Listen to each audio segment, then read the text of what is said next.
So he will take the chip lead in hand 19 of this second semi-final of the 21k heads up. If you just have a spare 21k lying around, you still shouldn't enter this. Don't enter this. This is the I one of those people have a spare 21,000 floating around. This is the one event I decided to skip this scoop series. You demurred from this one. Yeah, I thought that I have better things to put my money on, and there's just too many great players. Like, I would be such a dog versus any of these opponents in the semifinals.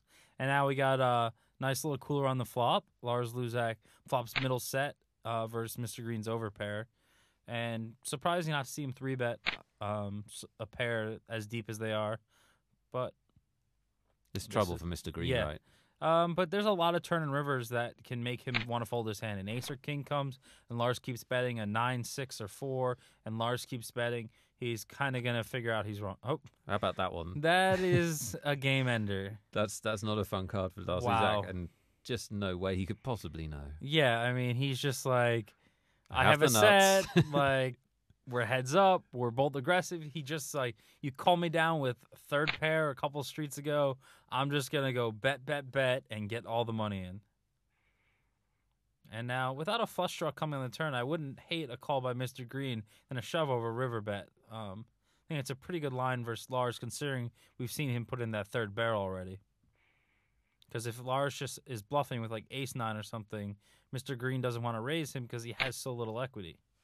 But as usual, I'm wrong against these sickos. They just don't listen And to he you, clicks Shaun. it, yeah. That's the problem. He's just like, I think my opponent has a lower set, so I'm going to raise, get it in. I just think versus his overall range, it's a bad raise. So every so often, bad plays work out. Lars just calls.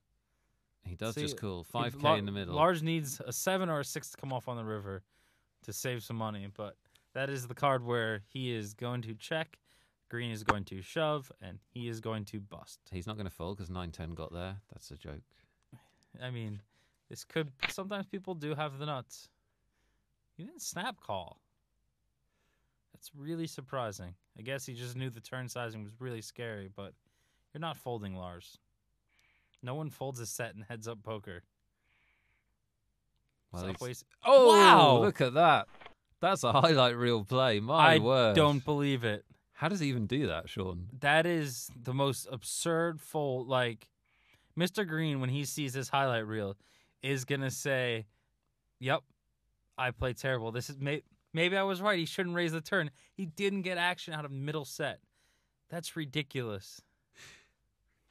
That was an extraordinary hand. That's one of the more fun hands we've seen. This makes me so happy I didn't play his tournament.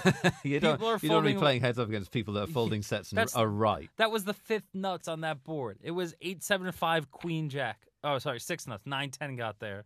Like, I do not know anyone I'm friends with in poker who would fold that hand versus any opponent. That really should be talked about as one of the greatest hands of poker, like the Ivy 6-bet bluff hand, like just all those hands you always hear about. That is so impressive. I mean, that's poker on a level that I've never seen.